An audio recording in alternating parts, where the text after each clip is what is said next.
Menjëherë mbas betejë, ambasadorët i lirë shkuan tek Filipi dhe pranuan gjithë kërkesat e tij. Mbas më shumë se 30 vitesh, krahina e Linkestit u kalon Maqedonëve. Filipi kishte arritur atë që nuk mundën babai dhe 2 vëllezërit e tij. Nëse Bardyli nuk vdiq në betejë, ai ndahet nga jeta po atë vit, duke i lënë mbretërinë në drejtim djalit të tij, Klitit.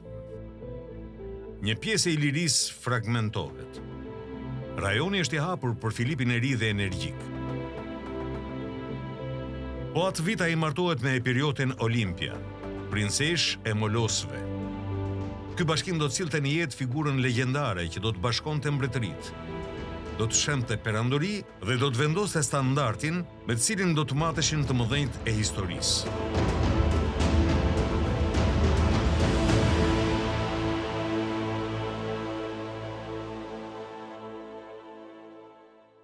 Në ndihmoni të shpërndajmë historinë e Shqipërisë. Bëuni kryeplaku i Fisit dhe ngrini zërin tuaj në Patreon.